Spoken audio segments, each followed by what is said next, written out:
Cara menggunakan KPSP yaitu kita lihat di formulirnya, dan formulirnya itu tersedia dari usia 3 sampai 72 bulan, yaitu 3, 6, 9, 12, 15, 18, 21, 24, 30, 36, 42, 48, 54, 60, 66, dan 72 bulan.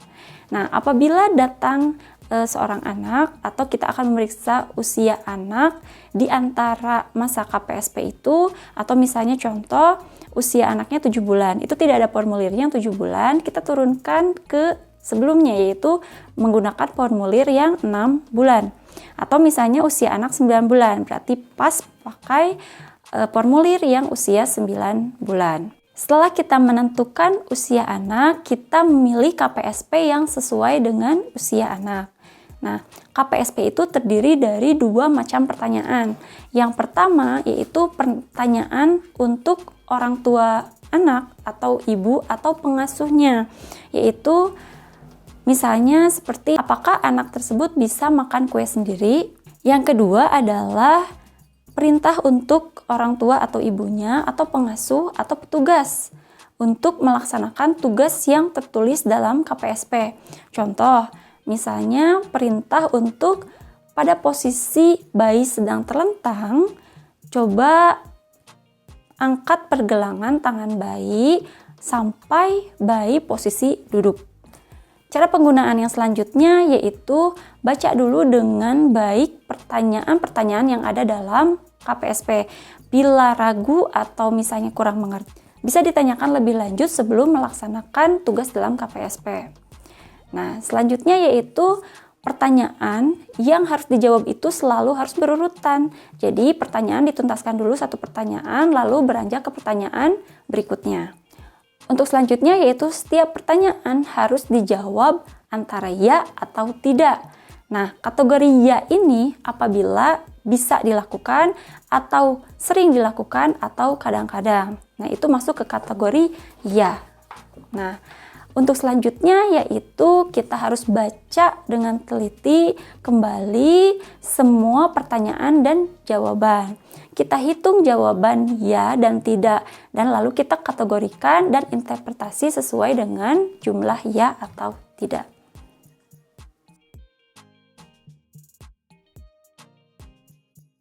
Nah, ini adalah contoh formulir KPSP pada anak umur 18 bulan. Jika kita praktikkan, di sini kita membutuhkan alat dan bahan seperti kismis, bola tenis, dan kubus. Nah, di sini ada beberapa kolom dalam formulir tersebut. Nah, ini ada pertanyaan, beberapa pertanyaan ke bawah, sekitar 10 pertanyaan. Ini kategori apa yang telah dicapai dalam perkembangan anak tersebut, dan ini adalah jawaban ya dan tidak.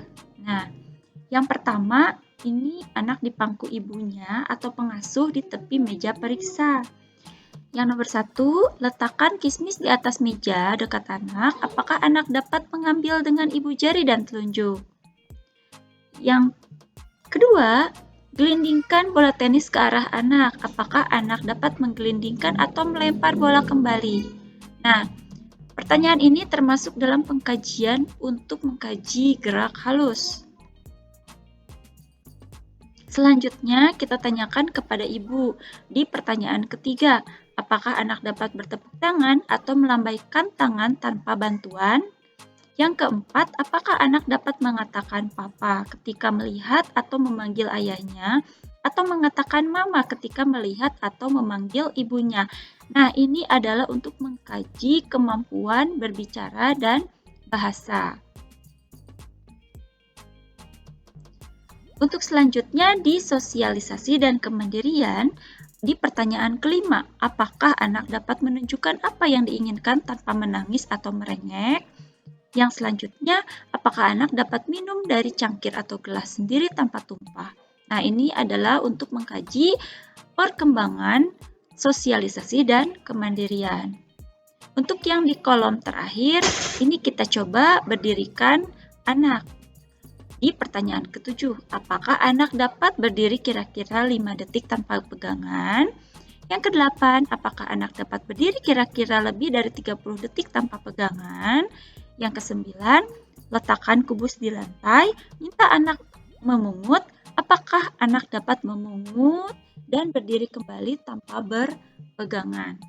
Dan yang terakhir, minta anak berjalan sepanjang ruangan. Dapatkah ia berjalan tanpa terhuyung atau jatuh?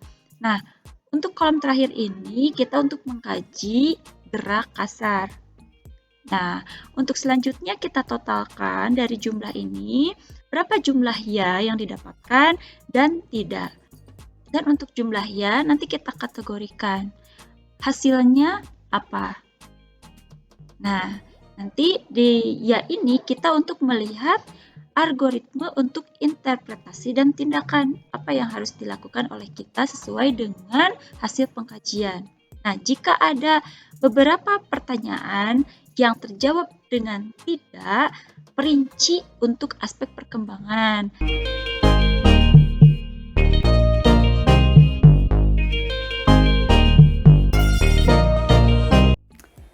Nah, setelah diinterpretasi, jika hasil masuk ke dalam kategori S atau bila tahapan perkembangan anak sesuai dengan usianya, kita dapat melakukan tindakan-tindakan seperti yang pertama, kita berikan pujian kepada orang tuanya atau kepada ibu karena telah mengasuh anaknya dengan baik.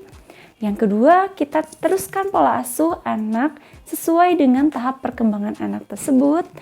Yang ketiga, beri stimulasi perkembangan anak setiap saat sesering mungkin sesuai dengan usia dan kesiapan anak.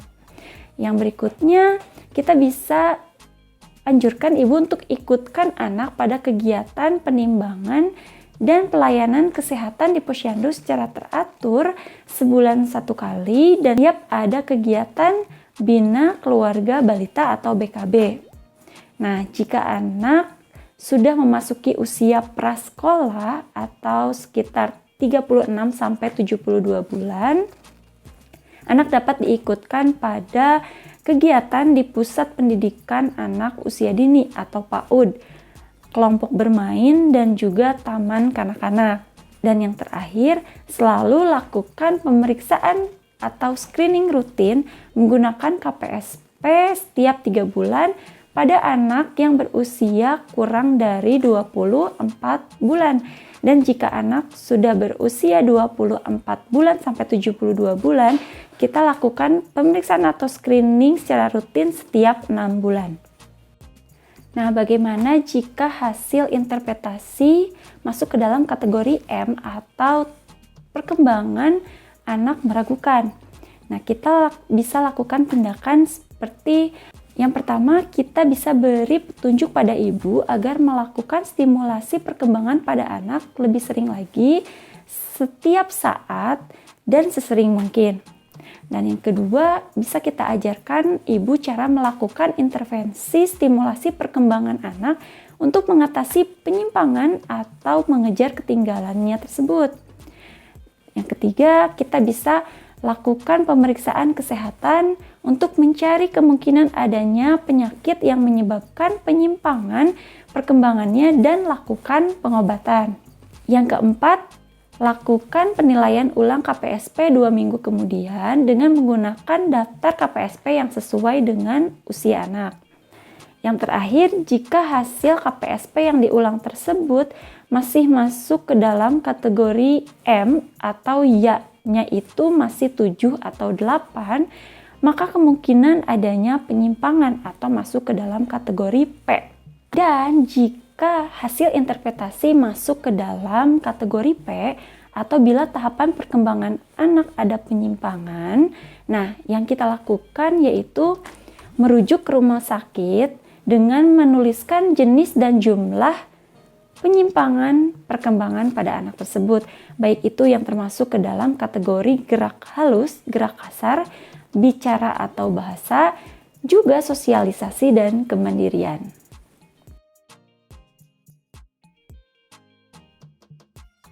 Iya, selamat pagi Dede. Pagi. Selamat pagi Bu. Pagi. Iya, ketemu lagi ya sama Iya. saya Bidan Hana. Nah, Dede kemarin katanya mau periksa ya sama Ibu Bidan Iya. ya.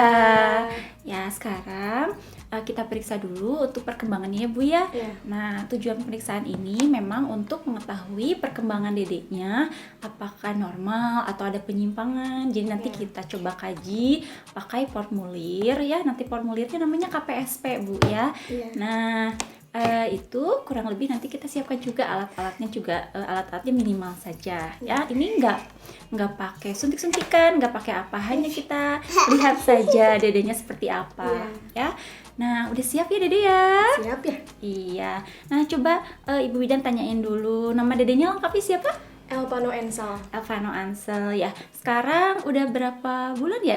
Tanggal lahirnya tanggal berapa? 30 Mei 2019. 30 Mei 2019 ya. Berarti kita hitung dulu usianya. Sekarang tanggal 30 November ya 2020. Oh iya, berarti pas banget tepat 18 bulan ya Bu ya. Nah, karena sekarang dedenya udah 18 bulan, jadi nanti pakai formulirnya juga kita pakai formulir yang 18 bulan ya. Oke. Nah, Ibu anaknya lahir prematur gak waktu itu dedenya? Enggak ya, berarti cukup bulan ya Bu ya. Nah, baik. Sekarang untuk berat badan kita ukur dulu ya Bu ya. Untuk berat badan, tinggi badan, dan lingkar kepalanya ya.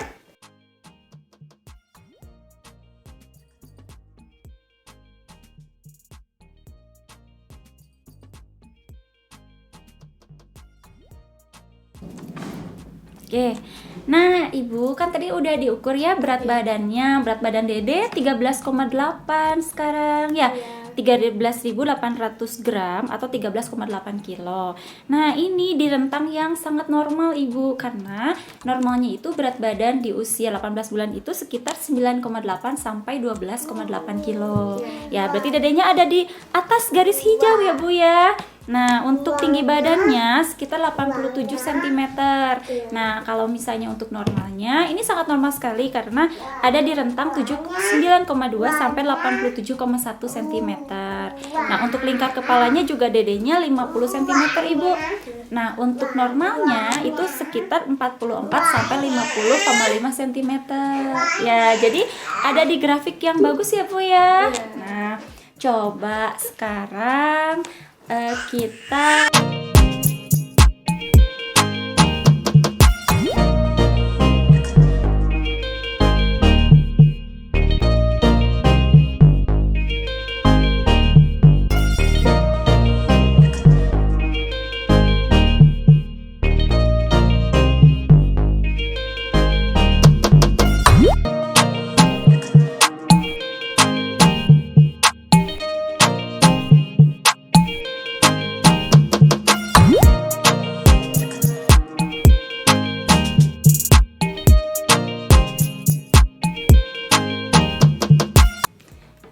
siapa?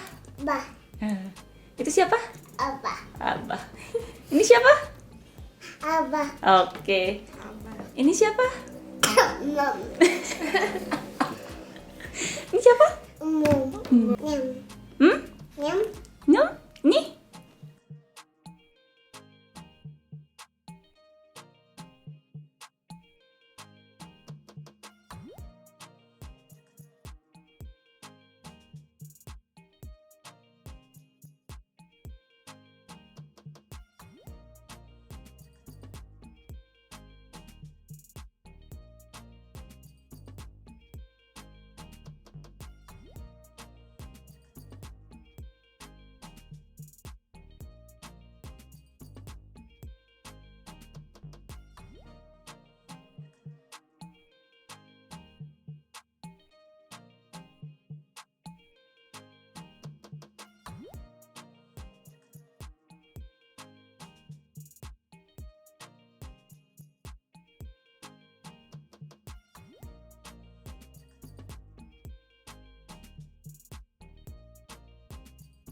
Nah, iya Ibu, tadi kan kita sudah memeriksakan dedeknya ya pakai formulir yang namanya KPSP itu, Iya. yang di tepat usianya 18 bulan. Nah, itu tadi kan ada sekitar 10 pertanyaan ya Bu ya. Nah, Iya. itu mencakup untuk melihat perkembangan dari gerak halus, gerak kasar, lalu untuk untuk kemampuan berbicara dan berbahasa, Iya. juga sosialisasi dan kemandirian ya. Itu semua tadi kita sudah lihat hasilnya bahwa jawaban dari kategorinya itu iya. Dan yaitu 10 ya Bu ya semuanya. Nah, itu berarti kalau Ibu dimasukkan ke kategori Dede Ansel ini masuk ke kategori S atau tahapan perkembangannya itu sesuai dengan usianya ya. Nah, aplaus buat Ibu ya. Nah, teruskan aja Ibu pola asuhnya ya Bu ya sesuai tahapan perkembangannya. Nanti berikan stimulasi yang sesuai. Nah, kalau untuk berikan stimulasi itu bisa setiap saat Ibu ya, bisa kapan saja, sesering mungkin dan sesuai dengan kesiapan anak. Tapi jangan memaksakan anak harus pintar ini pada saat itu, tidak juga. Tapi sesuaikan saja dengan tahapan perkembangannya ya. Nah, nanti kalau misalnya ada posyandu, nah itu ikut serta ya Bu ya di kegiatan posyandu untuk melakukan penimbangan berat badan ya. Lalu misalnya itu teratur aja setiap 1 bulan 1 kali. Dan ikut serta juga kalau di kegiatan keluarga bina balita ya. Jadi ada BKB itu kalau misalnya di suatu tempat itu ikut saja ya. Dan jika nanti setelah anak masuk usia prasekolah atau ketika usianya sudah 36 bulan sampai 72 bulan, itu juga bisa diikutkan untuk kegiatan di pusat pendidikan anak usia dini atau PAUD ya, atau bisa juga taman kanak-kanak atau taman bermain gitu ya. Nah, satu lagi yaitu melakukan ini screening atau pemeriksaan ini nanti dilakukan setiap 3 bulan sekali Ibu ya, sampai usia dedeknya 24 bulan ya. Itu tiap 3 bulan sekali nanti Ibu datang ke sini lagi nah untuk memeriksakan secara rutin. Nah, nanti setelah dedeknya usia 24 sampai 72 bulan itu baru dilakukan setiap 6 bulan sekali ya. Itu Ibu ada yang mau ditanyakan? Atau cukup? Cukup aja. Cukup ya, nanti diteruskan ya Bu ya pola asuhnya. Nah, ini semuanya sudah sesuai ya Bu ya.